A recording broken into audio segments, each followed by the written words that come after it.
T minus 50 seconds.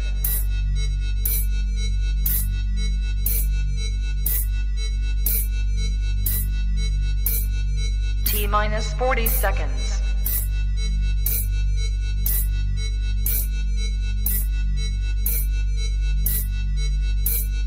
T minus 30 seconds.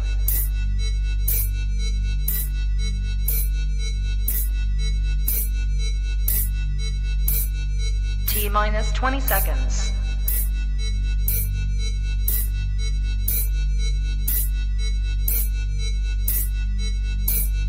Ten, 9, 8, 7, 6, 5, 4, 3, 2, 1, 0.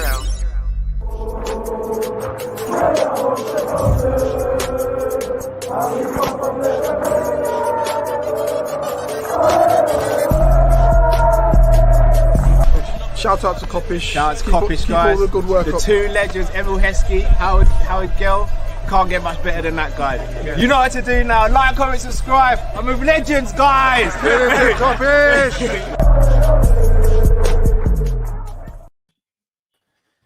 Hello, lovely people, and welcome back to another live match preview. This time it is Ajax versus Liverpool, game week 5 of the Champions League. And if Liverpool are able to get a victory in this game, it all but seals their qualification to the next round of the Champions League.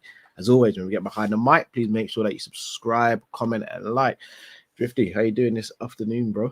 A little apprehensive, but I'm good. What about the game or Liverpool in general? Oh yeah, everything, innit?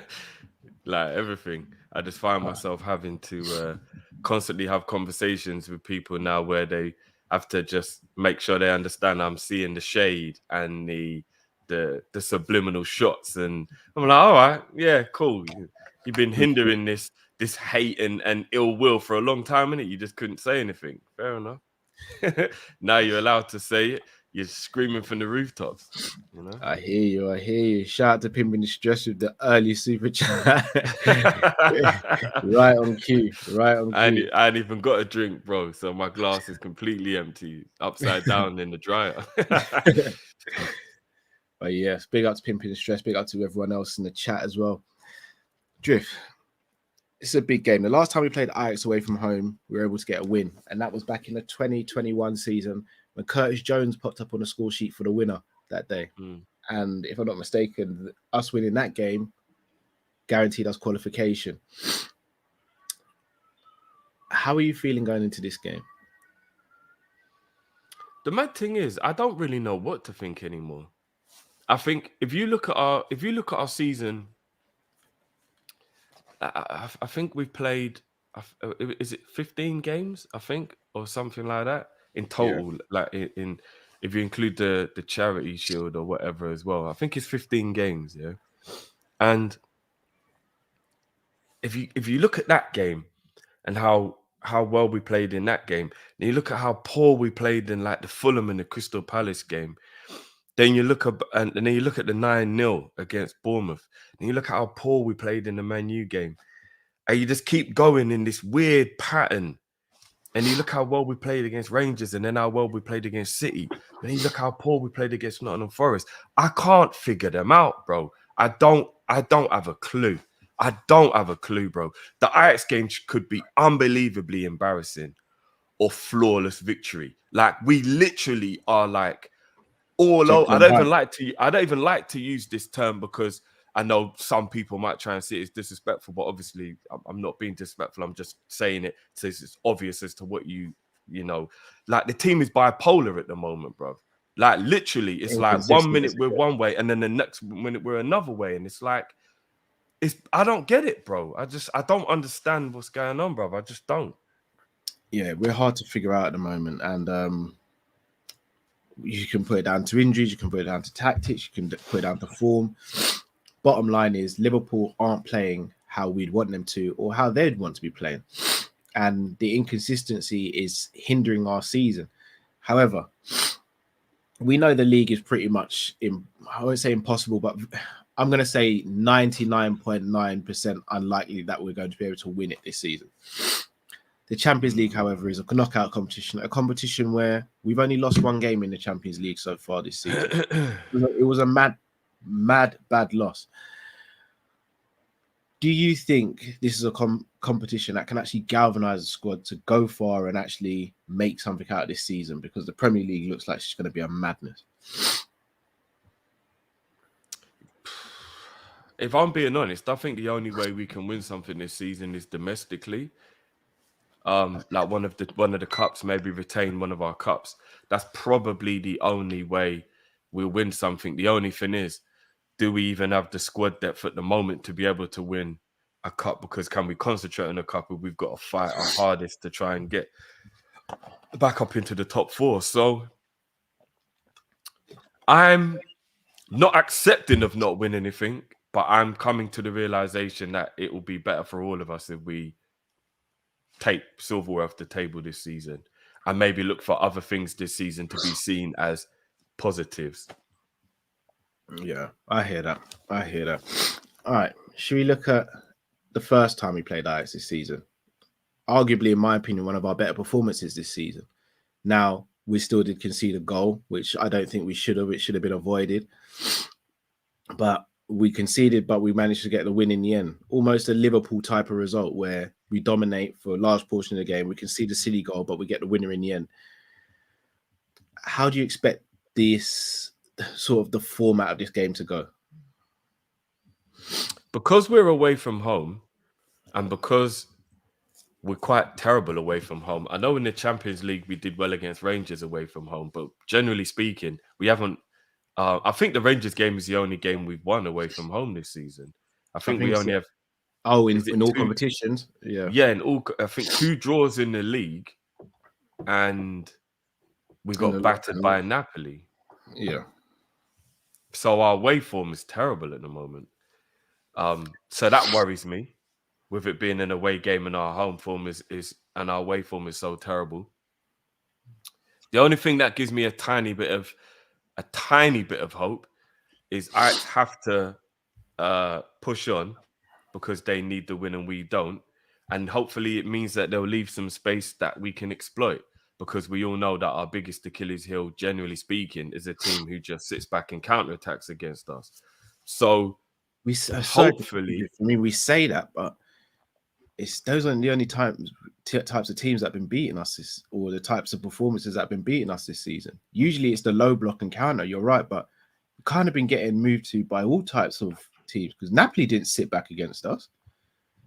I think Napoli's the only game where the team beat us up and they were on the front foot.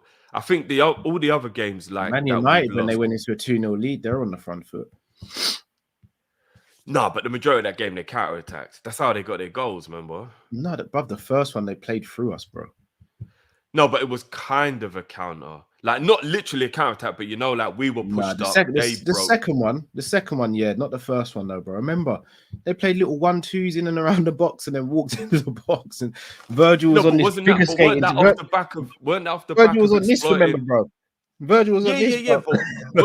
Weren't it off the back of a long ball to the left winger that exploited the fact that Trent was being lazy, and then they did the 1-2 round him? It wasn't like beautiful build-up play. Like, I'm sure they just like hit that long ball. They had the ball for a little while still. I mean, you're right. We have been terrible, but I will say our kryptonite still is more of a low block. And remember, that was the 4-3-3 situation. So I'm trying not to think about that team, because I'm hoping that we don't play that way anymore. So I'm looking at all the games we've played in 4-2-4 or 4-4-2 or 4-2-3-1, whichever variation you want to use. That's the biggest bout of the Nile I think I've heard this calendar year still. Whoa, it's like, I don't know. Yeah, put it like this. This is coping mechanism at its finest. Let's be honest. Yeah, it is. We went on a link and she said our breath smells, but we had a cold at that time. And it's like, look, my breath doesn't smell anymore. I had a cold. Like, I'm better now, innit? Like, that doesn't count. Forget about that. That was then. Like, let's talk about now, innit? That's what Liverpool are. So yeah, I just don't want to think about that 4-3-3. I just want to think about what we've been doing in the last 4 or 5 games of the 4-2-3-1. Thankfully, in the 4-2-3-1, we have actually only got one bad result, which is the Nottingham Forest game, because we did beat Rangers. We beat Rangers twice. We did beat Man City. We did beat West Ham. So I'm trying to look at more positives in the new formation than negatives, because I believe there are. And again, I know a lot of people will always say that I'm making excuses. I'm not making excuses, but we're here to have a discussion. Let's not be children about it. Let's be grown-ups. A discussion means you have to have all context added. We have got a depleted squad. We really have a depleted squad. If you took a lot of the players that we've got injured and put them back into the team, we don't lose to Nottingham Forest for a start. And I think we would probably be doing all right. So, you know what I mean? Even the Arsenal game, bro, we don't lose that game if Diaz doesn't get injured. Like it took refereeing decisions for Arsenal to beat us anyway. But remember, we're playing very well with Diaz in that game. As soon as we lost Diaz, that was when we became disabled. Again, Diaz has been one of our better players this season. So I'm not making excuses. I get it. We're Liverpool and we're supposed to be able to cope with this stuff. But it is part of the context of the conversation. It just is. Curtis Jones playing on left wing. It has to be context, right, Cal? Like, it has to be, bro. Like, it has to be, bro. Like, Elliot and Curtis Jones playing left and right wing. There has to be context added.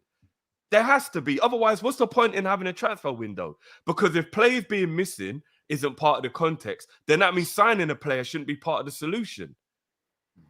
Do you know what I mean? Like, you have to add context to every conversation. Our transfers is training though, but that's for a different day, isn't it? Yeah, that's for the book, isn't it? Yeah. Guys, as always, if you haven't already, please make sure you smash the like button if you haven't. Right, Drift. Hit up some super chats before we get into the team selection, because I'm gonna be real. I've been scratching my head all day and I really don't know what direction I'm going. The boss says, I need a hug firstly. Klopp over players.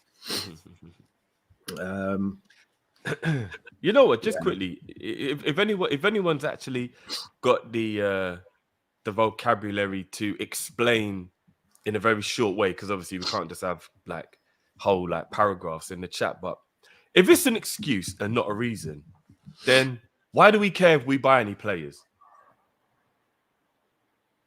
Because if the personnel playing aren't the reason why what's happening is happening, because we have all the injuries out, so people are playing that aren't good enough, why buy anyone? Why do we need to buy one? Why will transfers solve anything?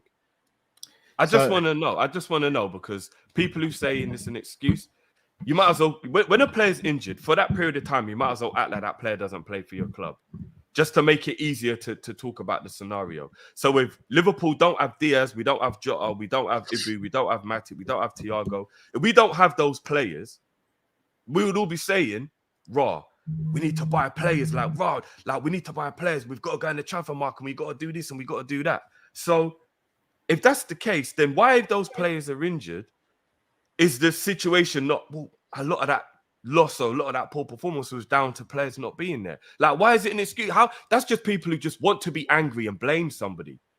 In my opinion, that's just when you just want to blame someone, when you don't want to take natural circumstances into consideration, and you just want to point a finger and go, it's Klopp, fuck Klopp, or it's Pep Linders, it's his fault. FSG. Like, when you just want to always point fingers, you will always call something an excuse. If I say I can't come out today, Cal, you might be disappointed I can't come, but you're not going to say I'm making excuses. You're going to understand there's a reason I can't come. But if you want to be bad man, you'll go and tell Matt, Drift was just making bad excuses.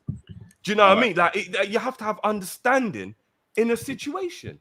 So here's where I stand on it. Everything you said, I completely understand. And for the majority, I agree with Drift. The issue I have, though, is because it's been going on for a season, because it's been happening for such a long time, because we are the reasons why we're in this position.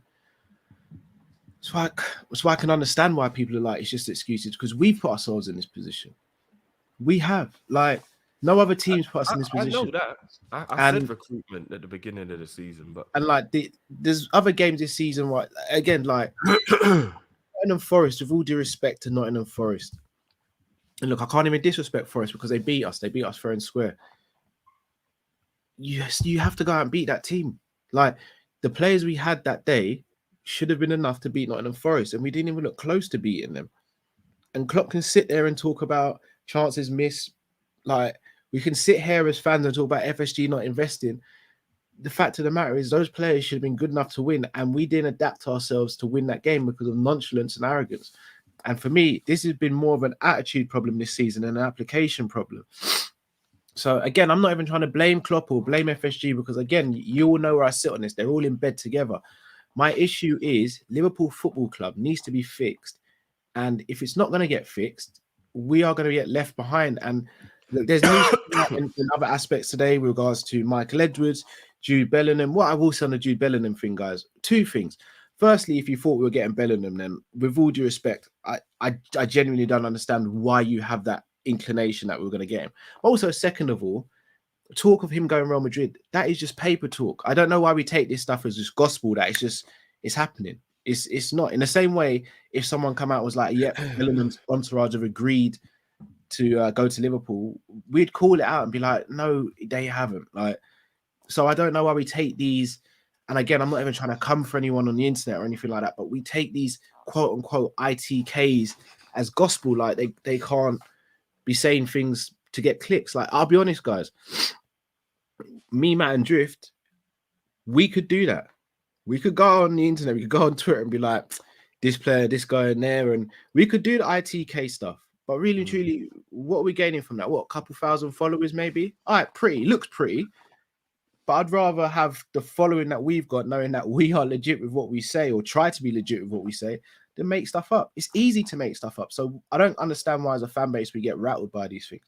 But in terms of Liverpool Football Club, the biggest concern I have is we need to just get through this period between now and the World Cup. But two, bigger picture is, if we don't get top four, I shudder to think what's going to happen to this club. I really do. And we can sit here and go, if we don't get top four, maybe FSG will sell. No, I'm going to be real with you guys. As much as I'd love to wake up tomorrow morning and see FSG have sold to Jeff Bezos and Liverpool are in for Mbappe, flipping Barella, Frankie de Jong, I don't know, flipping De Bruyne just for giggles. Like, it ain't happening. They ain't selling the club. Do you know why? Because not enough fans are doing anything for them to want to or need to sell the club. Now, I'm not saying to cause anarchy or anything like that, but I'm saying they ain't going to do it because they don't need to. We bring them money. We bring them the least amount of hassle. Just because we go on Twitter, we say FSG out, or we tag John Henry in a tweet, bruv, he doesn't even look after his Twitter account. I'm just being real with you guys now. I work in social media. I've worked with brands. I've worked with celebs and influencers. I'm telling you for a fact, John W. Henry does not look at his Twitter page unless someone who's running it says, hey, John, can you just have a look at this? You might want to respond to this personally. He doesn't care. So the sooner we understand that, and it's a case of, right, we've either got to do something with the fan base or we've got to live with it, that's on us then. So we need to make a decision as a fan base. But in terms of Liverpool Football Club, the team that's on the pitch, Klopp's got to deal with that. Linders have got to deal with that. And the players, for lack of a better term, have to grow some balls and show why we have been singing over the last couple of years that they are some of the best players in world football. Until that happens, we're screwed. So I had to go off on a little tangent there, Drew. No, that's cool, man. I enjoyed it. There was just something you said that I was gonna say that I can't remember now. Based on one of the points that you made, it'll probably come to me at some other time. But yeah, I can't remember what it was. Yeah, it is what it is, man. Chris Angel says, "Is Birkenhead close to where you guys are located?" No. Birkenhead's a good little distance. Shout out to Jade Activist, who's become a YouTube member. Big up, bro. Oh yeah, I remember him asking how to become one as well. Cool, he found a way to do it. Yeah, big up, man. Eastwood says, "Did you all cover Michael Edwards going to Man United?" No, I don't know if I want to. I gotta be honest. I don't know if I'm ready for that reality. That will reveal a lot, though. I'm telling you, we're gonna start finding out some things about Klopp, FSG. If Edwards goes to Man United, I'll tell you that for free. Jay says, when fit, we are hard to beat, but we aren't fit. I mean, we've had times this season where we've had players fit and we still haven't produced results and performances that we should have. Messi FC says, we came into the season knowing our shortcomings. We gambled anyway, Drift. Context doesn't matter if it's repetitive. Klopp is to blame for 50.99%. I take away the 999%. I'd probably even drop it to 40%. But I remember at the beginning of the season, I was telling everybody it was about recruitment. And I remember a lot of people were like, you're just making excuses for Klopp. So that's why I can't be bothered to keep talking about recruitment anymore. Like, I just want to leave it. That's why I'm trying to just be more like neutral now and just look, the window's shut. We've got the squad we've got. Let's just discuss what's happening with the squad we've got. We all know the other stuff. We all know how much people agree and disagree on whose fault it is and why not. We can't just keep bickering like siblings over all of that. Let's put that to one side because that is a totally different subject. And then let's talk about what's going on with what we got now. So that's what I'm saying. But what we got now is the injuries to key players that are causing the poorer performances, in my opinion. That's all I'm saying. Like, we beat Man City with a 80% fit squad. I think Ibu and Diaz were the only two, and Matip with the 3 players missing for that game, and we put in a brilliant performance. But then Jota, gets injured, and then Thiago gets injured, and then Nunes gets injured, and all of a sudden it was too much for the current team to cope with against Nottingham Forest. So I'm just saying, I still believe if everybody was fit we have now with the new system, I think we're all right. Like, I genuinely do think we're all right. I know there's other circumstances, but you know what I mean? Like, I don't know. I'm just trying to think about now instead of just always banging on about transfers and banging on about this, and because it is getting boring. Do you know what I mean? Like, we can't just talk about that every week. Like, FSG Klopp this, FSG that, Klopp this. Like, Yeah. Jay says, preach cow. A lot of people are to blame, but blame fixes nothing. One solution, that's all that matters. Yeah, I hear that. Chris says, would have treated you guys to a beer or two. In Drifty's case, would have been 12 beers and 5 gallons of apple juice per cow, 67 nuggets for Matt. Like Chris. All right, what is Chris in? Is Chris in England? Are you in the UK? Are you in the UK, Chris? Okay. Let us know if you're in the UK, Chris. Might be able to make something happen still. Man, like Kilo in the building, you know. Man, like Kilo. All right, then, Drift. Fun time. Starting 11 for Liverpool versus Ajax. Go. See you later. Hold on. Let me see. We got that Benny Hill music.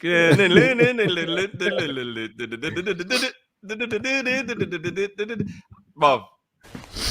Emotional damage. It's gonna be a rough one. I have no idea.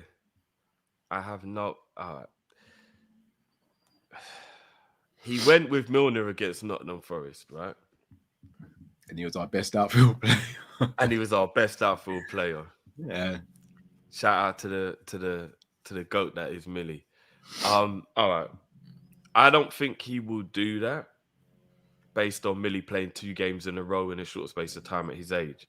I think Trent will come back in just out of default, bro. Not even necessarily because Klopp wants to bring him back in, but you can't ask Milner to play 3 games in a row at his age in 7 days or whatever it would have been. You'd hope not anyway. Yeah, you would hope not. Actually, no, it will be, he came on as a sub against West Ham, but he played the whole game against City and he played the whole game against Nottingham. Well, and he played the majority of the game against Nottingham Forest. So he's played too much football for a 36-year-old in the last 10 days. Yeah. I reckon he will go Trent, Gomez, Van Dijk, and Tsimikas. All right. And I think he's going to save Robertson for Tottenham. Tottenham's not the next game, is it? Yeah. I'm No. Tottenham's not is Tottenham not our next home game? No. Next game is it's Leeds, remember, bro? Oh yes. Sorry, why that one? Tottenham's the week after. Actually, he might play Robertson then. He might play Robertson because Leeds isn't as big of a game as Tottenham. Okay, maybe he might play Robertson then. I think he may go Gomez, Canate, Virgil, and Robbo. You think he'll start Ibu straight away? I think so, potentially. I think he must see that Trent needs to be taken out of the limelight for a little bit. Out of firing line, should I say? I think he must see that. If he doesn't see that, then I'm a bit concerned. Because I think the whole world can see Trent just needs to be taken out the firing line just for a little bit to let him regroup. Well, he kind of has, bro. He's missed the last 3 games. I mean, how long would you consider? That was for injury. That was for injury. No, but I mean, technically, that's still out the limelight. Whatever the reason is, you're out the limelight, right? So, I mean, how long would you then consider out the limelight for then? I'd say maybe the Leeds game's a good game to come back for him. Okay. I think the Forest game was, if you actually think about it, they sit back and they don't attack, and we wouldn't have really been that exposed. I say the Leeds game's a home game, innit? Yeah, but Nottingham Forest is an easier game than Leeds, isn't it? Well, we hope not, or else we're losing that one on Saturday. Oh man. All right, yeah, fair enough. I get where you're coming from. I don't know about Ubu going straight back in, but I get where you're coming from. Got no choice. Plus, I'll be honest, I don't know if I want to see Joey at centre back at the moment.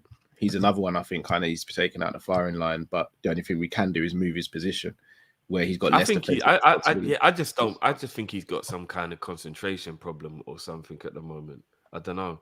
I think like you know what I think is the problem with Joey? I think at the moment his confidence is too fragile. So if anything knocks him, then he just like plummets. Do you know what I mean? He doesn't have a slow decline with his confidence. Is either right up here or it's just right down here.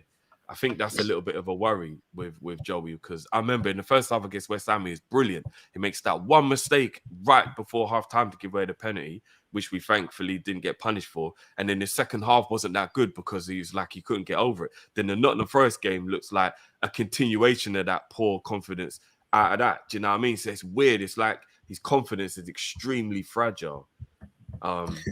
Yeah, that's what it feels like anyway. I think we have to have a conversation about Joey G, but not for today. Not for today. I don't know. I don't think there's a conversation. I think it's a circumstance of what he's been through. But again, yeah, we'll talk about that another time. Yeah. In midfield, he has to play Flacco and Henderson. There's no choice. Like there's actually no choice. Thiago's still out of his ear infection. Jones playing in midfield is a crime. And there's no one else. Yeah, well, Kay is back in training, but Kay is not registered for Champions League. Neither's Ox either.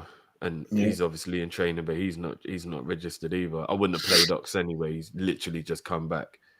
And those two players, and I mean this without disrespect, because you know how much I love Ox, but I just don't think those two players should even be in the team anyway. What's the point? They don't care anymore. They don't play well. They're always injured. They're out of form. I don't know if we can sit there and say they don't care anymore, Drift. I don't think there's no evidence to show that they don't care. I believe there is. I don't think there is. There's no evidence to show they don't care. Quality and talent and availability, yeah, we can criticize that, but I don't think I've ever watched Naby or Ox and thought they are playing like they don't care. No, but I'm saying the behavior of the players, as in watching Ox, the way he was throwing his toes out the pram at the end of last season, whether rightly or wrong, because he was kind of ostracized. I think that kind of showed that he's not really in the team spirit.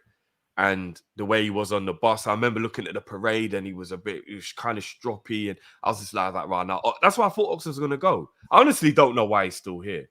Like all of the behavior and all his body language and everything leading up to that parade and then watching that parade, I was just like, yeah, he's gone. Like I was just so convinced he was gone. I don't know how he's still here. And that whole Naby Keita falling out with Klopp kind of thing. Allegedly. These are all allegedly. All right, it's alleged, but bro, I think it's pretty obvious. There's got to be some truth to it, though. Well, not necessarily, bro. Like Naby's back in training, taking pictures and all that. Like it's his job, bro. He's got to turn up. He can't just sit at home. I know, but if there was a falling out, then we've seen what Klopp does when there's a falling out. You know, it's not featured in anything. No, I don't think the type of falling out where they hate each other, but I just think there's like problems now that probably won't get resolved. You know, one of them ones. You know, like when you see a man now, you're like, oh, what's going on? But that'll be it. Like, you know, like that. Like you're civilized. I just think it's a case of Naby. So it seems Klopp wanted Naby to resign. Naby's not sure, and there are crossroads. I don't think there's anything more to it. I genuinely wouldn't be surprised to see Naby in the squad against Leeds. Sorry, I genuinely wouldn't be surprised. I wouldn't be surprised if we even soon get some game time if we're winning the game comfortably. I'll be very interested. I'll be very interested. So Flacco, Henderson. I'll be honest. Flacco needs a massive performance. If he's going to play, he needs a massive performance. All right, front four. I'm really skeptical to start Nunes if he's been having hamstring trouble because we've got more important games in the next 3 or 4 games that like I would rather maybe he came off the bench in this Ajax game than he like got injured and then missed, because that Leeds and that Tottenham game in the league are really important to us not just falling in terms of points in the Premier League. And without Nunes, I don't know where the goals are going to come from based on the way we play. And I'm thinking to keep him on the bench. The only problem is I do think we're kind of running Bobby into the ground a bit. I think maybe the last 1 or 2 performances from Bobby haven't even been poor, so to speak, but I think his effectiveness in the game is a little less because maybe he's getting a bit tired. He was the one holding everything up when everybody was playing poorly at the beginning. Yeah. And Not obviously to mention he does. He's got nothing to work with either. Yeah, he doesn't. And again, he is one of the players that has been ran into the ground by Klopp over the last 5-6 years. He has got more mileage in his legs. So I think it's easier for him to start feeling fatigued than anybody else. So I think we've got to be a lot more strategic with Bobby as well, because we've seen when he's on it and when he is fit, how effective he is still and how much he can impact the game. So we've got to be careful when it's just going to run him into the ground now. Fucking hell, it's a tough one, bruv. What the fuck is that? Something just floating outside my window like a UFO, bro. Is that a drone? What the fuck? Yeah, FSG, bro. Been saying I a bit too much. No, I think it's a helicopter. Relative, what the fuck? You have to come out of the rear.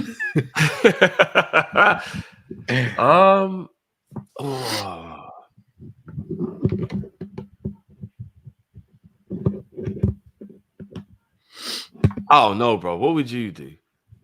That's cheating, bro. Do you know what though? I'm gonna go Carvalho in 10. Oh, we're gonna win this though.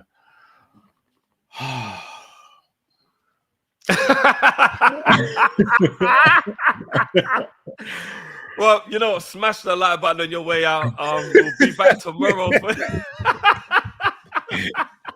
All right, no, all right. I'm gonna go Carvalho left, Salah right, Bobby in the 9, and Elliot in the 10. Yay! All right, run that by me one more time, bro. Carvalho left, Salah right, Bobby 9, Elliot 10. Yeah. I think that's probably the best way to go. I would prefer if Carvalho would have been in the 10 and we'd had we'd had someone who can play left, but obviously we don't. So yeah. I'll go with what you're saying. Even Kai Gordon's out until the new year. Oh, is he? Yeah. I'm telling everyone we need 2 wingers. Zaha in January would go a long way to helping us. And then someone like do you want to know what? You're going to think that I'm being stupid when I say this. No, I don't want a Dharma, bro. No. I was going to say, I still think that there is a method to the madness of playing Trent at right midfield. I still think there's a method to the madness, bro. I just do. Even if you go with Joey or Milner for defensive solidity in the right back position behind him, I still think there's some method to the madness of play in the current situation that we're in. If you want to go Mo up front or Mo in the 10, whichever way, I think there is a method to the madness of playing Trent in right midfield. That's the problem, though. If Trent plays midfield on the right, we've got to go Salah in the 9, and we saw it don't look good. Yeah, but that was because there was no creativity coming from the right. If Trent is there, he would actually be creative from that position. Unfortunately, Elliot loves to keep cutting in and making the pitch narrow. At least Trent will stretch the pitch and keep it wide. Yeah, but Salah's not a prolific header of the ball, for example. Plus, passes on the ground, yeah, he could make it happen, but it's going to be quite predictable for the team to defend against that. But then that leaves space for Bobby and Carvalho to maybe make runs in and pick up on some scraps still. Do you know what I mean? Like, it could still work a bit more. I agree with you, Salah up front doesn't work, but I'm saying he is the only goal threat, though, essentially, innit? It's a tough one, man. Like, this is what I'm saying, guys. Injuries are why we're in this pickle. No, injuries are not buying players that we should have bought over the last couple of years as well. But it's a separate story. Drift. Score prediction.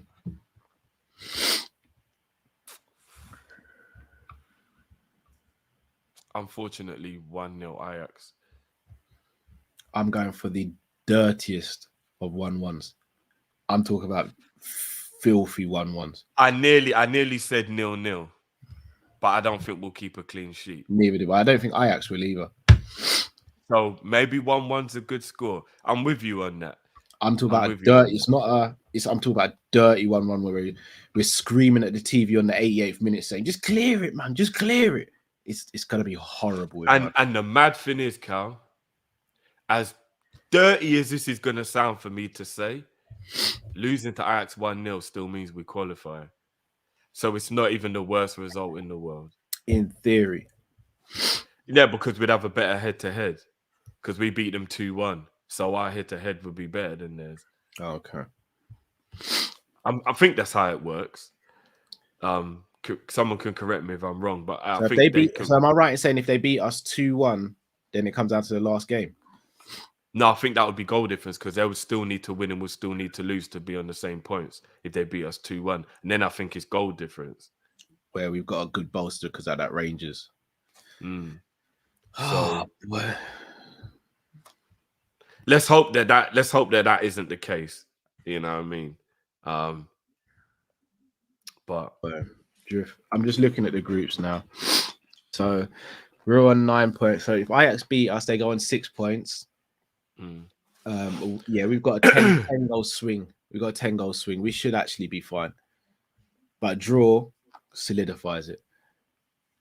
How many games have they lost by high scores for us? Oh no, because we got 7 against Rangers. No, it's not that. Napoli gave them piping twice, bro.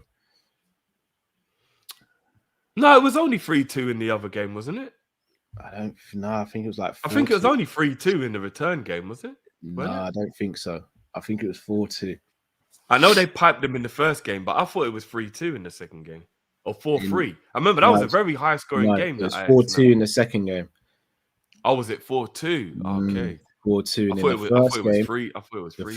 The first game was 6-1. Oh my God, I thought that was 4-1 in the first game. Was it 6-1? Napoli did us a massive favour over those 2 legs. Bloody hell. Napoli have been going on reckless in this group. They don't give a damn, do they? Jeez. Boy, let me get these last super chats before we take the people out. Kilo says, here for an interview, straight business. Oh, okay, fair enough, bro. Hope all goes well. Yeah. AD says, when we get in that new FM video, I need the jokes. Oh, thanks, AD, for bringing that up. Hopefully this week. Yeah. It could be very soon. Hopefully this week. Hold tight. Hopefully this week. But yeah, I'm not. Look, for me to have bad form in real life with Liverpool and bad form on FM, it's a lot still. It's a lot. Yeah, I'm not gonna lie. When I saw Grizz talking about he had to deal with Liverpool losing and then Pakistan losing, lesser man crumble with that level of trust me, disappointment in one day. That's a madness. Like, I felt it for him. So yeah, I saw Oliveira lose as well, bro. Yeah, I'm not good, but I think that's the reason why I didn't even like the whole card. Possibly. I mean, Jamaica stand up. We still got two champions. Come on, man. We still got 2 champions. That's for Henry. And you know, we don't make enough of that, bro. We got 2 Jamaican UFC champions. We actually don't make enough noise about it. I do, bro. We It's all over actually, my like, socials, bro. like You see real their talk, Jamaican like, flags on my socials, bro. this is unprecedented, bro. You know what I'm saying? But yeah, Liverpool. Mm. Boy, well, people in the comment section, let us know. If you're not watching this live, let us know in the comment section below what you think the starting 11 should be and also the score prediction. We are going to be back tomorrow for the live match watch along, where we're hoping it's not too bad and we're hoping that we are able to celebrate qualification from this Champions League group. Drift, anything you want to say to people before we head out? Keep your head. Kev just hit us again. Ireland knocked out the West Indies in cricket as well, man. I'm not even a cricket man by that one. I know Demo Dre's not happy about that. But Ireland I'm not gonna lie, I haven't been. Is that the T20 World Cup thing? And I haven't been paying any attention to it. So yeah, I don't know. I'm not a cricket person. I just saw it happen. I just saw a few things online where a lot of West Indians were not happy with the result.